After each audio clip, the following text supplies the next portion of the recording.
At the end of the year, we like to look back at the year that was. And when you think of American politics in 2020, it was defined by one word: Trump. Whether it was ignoring the threat of COVID-19, deepening the divide over race, or simply refusing to accept that election loss, the U.S. president dominated headlines. That's why American politics is number 6 on our top 10 stories of 2020. CTV's Washington bureau chief, Joy Malbon, has more. Of all the images that speak to the kind of year 2020 turned out to be for Donald Trump, this is the most telling. It all came down to Americans voting and Trump losing, even if he saw it differently. Frankly, we did win this election. Trump was wrong on that, but his battle to stay in office was almost enough to forget the rest of Trump's tumultuous 12 months. He's been impeached forever. They can never erase that.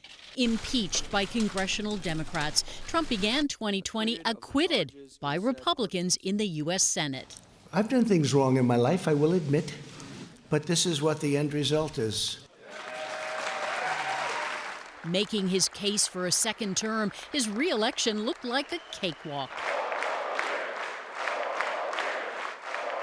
Then the COVID crisis changed everything. From his handling of the deadly pandemic, at times ridiculed for his take on how COVID could be defeated.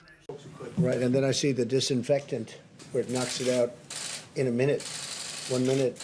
And is there a way we can do something like that by injection? Months later, Trump caught COVID himself, and as deaths mounted, another crisis exploded. The death of George Floyd sparked a reckoning on race in this country.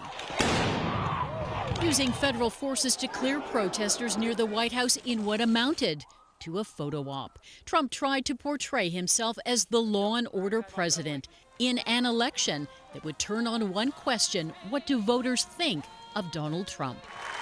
Accepting the Republican nomination before a mostly mask-free crowd at the White House, the best is yet to come. Contrast that to a mostly mask-wearing Joe Biden who offered an antidote to Trump. That's what's at stake in this election, the soul of America.